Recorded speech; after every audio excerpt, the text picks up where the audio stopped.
Hello, this is Natalie, a reporter from Voice K Magazine, a children's magazine written by children. I'm here at the Earth Rangers Centre in Woodbridge. So for the people who are new to the community, what is Earth Rangers? Well, Earth Rangers is the kids' conservation organization, so we run programs that teach kids about the importance of protecting biodiversity and then give them ways to help to protect endangered species. What are the most common threats to endangered animals? The biggest threat to endangered animals is habitat loss, primarily from human encroachment on their homes, but also there's invasive species is a big threat. Climate change is becoming an increasing threat to animals as well. That is sad, but there are ways to help. So what are some ways for people to help Earth Rangers protect the species that we love? Well, that's a great question, Natalie. What Earth Rangers do, kids join Earth Rangers and they help to fundraise for different conservation projects that we run. So these are activities like we worked with the Vancouver Aquarium to rebuild a large wetland in Vancouver and bred Oregon spotted frogs to reintroduce into that wetland. We do projects in southwestern Ontario where we purchased old farmlands and rebuilt habitat for American badgers and then radio-collared badgers, and we could actually see them moving into the area that the kids to help to restore.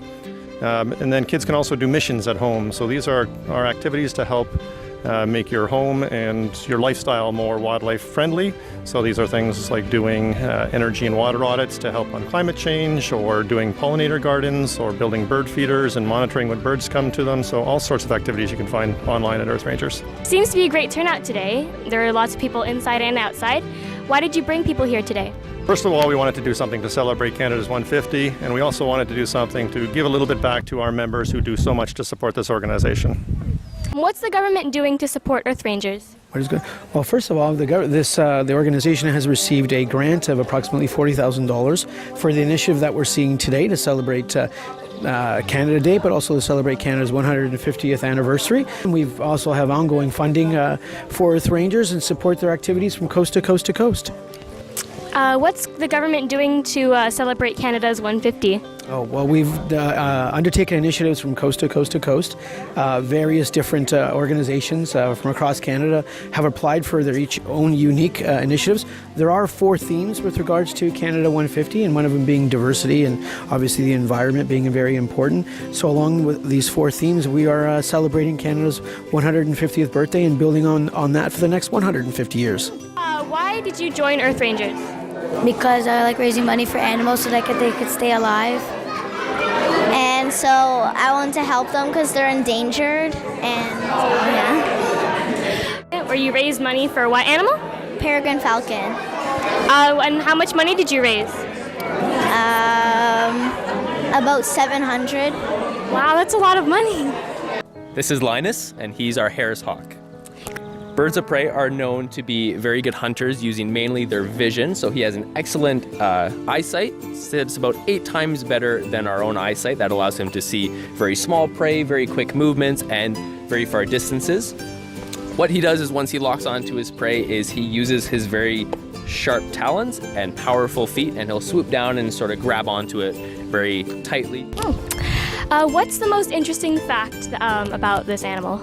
Oh, I can do that. Okay, so the most interesting fact is that because they're found in the desert, they rely on something very different in order to find their food. So birds use their eyesight, so they want to get the highest vantage point possible. So in order to do that, in the desert there aren't very many trees, but what there are is cacti. So what they'll do is, looking at his legs, he's got nice scaly legs, not many feathers.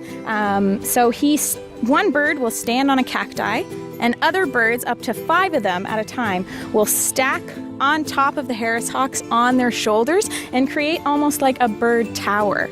And this allows them to have a very high vantage point and allows them to look as far as they can around the desert looking for something to eat. That's really cool. Thanks. All right, so what are the threats to this animal?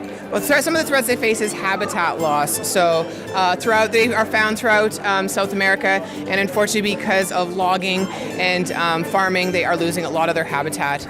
But that's the case with animals all over the world, unfortunately. The most awesome thing about Millie is that she is a 3-banded armadillo, and being so means that she is the only species of armadillo that can perfectly roll into a little ball. So when she tucks her head next to her tail, she makes a perfect airtight lock with her body, and she's completely safe from predators. Wow. Yeah. When they're feeling threatened, they go into their shell, and they have no natural predators beside jaguars with their large teeth. So when they hear a car coming, they think that if they are all wrapped up, they'll be safe. Unfortunately, cars are obviously too heavy for them, and it breaks their shell. So that's another big threat that they face in the wild as well.